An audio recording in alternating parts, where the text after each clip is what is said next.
Here we go. This is Helmut and Yin for our 3 to 5 minutes of giving you some tips in expanding your business. And the thing we're going to talk today, Yin, is how to use a book as the best, or why would a book be the best calling card, the best business card ever created. And so why should one have, and how can one actually get one? Well, having a book to your name, to your profession, I think is almost like saying that you are an authority in the area. You wrote the book on it. You wrote the book on it. Yes, that's exactly. where the phrase comes from. Yeah.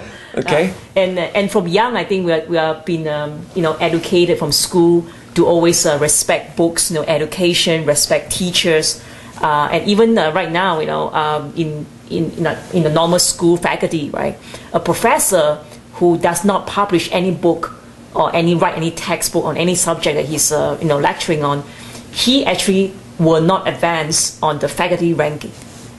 Yes, in fact, that's where the saying comes: publish or perish. That's right. Okay.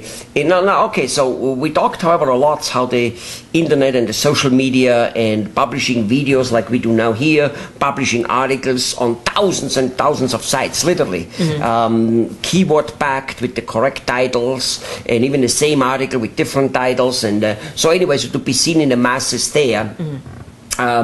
Wouldn't that make a book kind of irrelevant, or is the book becoming less relevant because of that? Not necessarily. I think the book will, because of that, be even more relevant, because as you're out there in the community, you show a very involved self. You show that you are out there with people, and if you publish a book, compared to the old days where a book writer literally have to visit book publishers one-on-one to sell the books. Now the lines of selling books, the ways of selling books through the internet are now numerous, tremendous for a book author. Definitely. That brings me to a topic of so first of all, having a book in your title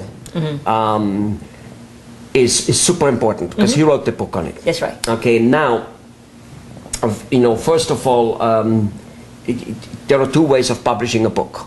One is self-publishing, and one is publishing to a publisher. That's right. Okay. And what you just said is basically you want to do self-publishing your book. Okay. I'm not so sure if the public knows, the people listening to this, that the average book in America or around the world sells less than a few hundred books.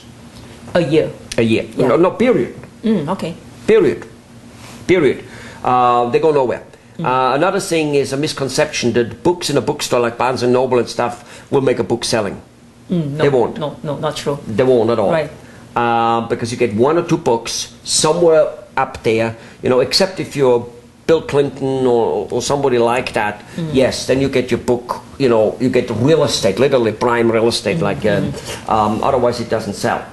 But the main key is you got to have just having a book in your own office or whatever. That's having right. it. And of course, if you do it right, one can get tremendous amount of radio interviews with it and television. That's right.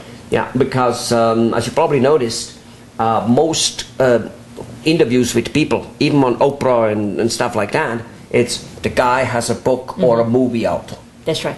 Yeah. That's how you get on. Right. And then what he's talked about is not necessarily about the book. You can now talk about anything. Right. Well, we have our own example here. You wrote a book.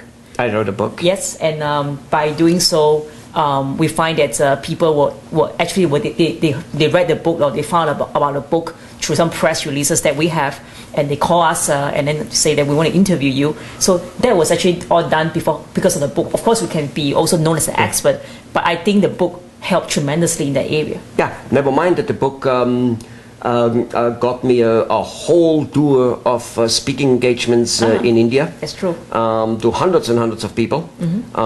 Made me sales in the amount of thousands and thousands of dollars, which is really that, here's a point. One might or might not make money with the book. Like if you ask, in the old days at least, maybe now it's different, Mr. Robert Kiyosaki, the author of the book Poor Dad, Rich Dad, he will clearly say, how much money did you make with the book? Very little, few thousand maybe. But because of the book, millions of dollars of seminars and consulting services have been sold. That's right. And that's the same whether you're a doctor or a car mechanic. It's the business you get because of it. There's more data on how one can write a book without writing one yourself, because believe it or not, I don't know what the number is, but it's a huge, it's 90-some%. All the books on the market are ghostwritten. Not my one, but I do ghostwriting. Actually, not myself. But we had this, you know, lots of people out there, yeah. So actually, where there is a will, there is a way. And let me tell you something. In a time like an economy like today, you want to use every little tiny advantage to stick out. If it's not a synergy and not everything you use, somewhere along the line you're just simply losing out. The most money you lose is not the money you waste, but the money you never make. You'll never make. All right. And you will lose lots of money by not using all the tools together in synergy. You know, if you don't do that, that's like trying to have a body functioning well and being super healthy and only taking care of the heart, only taking care of the brain, not taking care of 2 or 3 things, but then nevertheless leaving out 4, 5 or 6 other major important things. All right? Great. Well, let our audience go to our resources and check out more on the book, How to Become a Best-Selling Author. Yeah, and check it out. And check out other resources about this whole thing too. There's lots of it on the internet, which you can find out how you can actually become an author. And yes, a best-selling author within 3 to 5 months after having published your book, if that's what you want. All right, let's go for it. Ciao, ciao. Bye.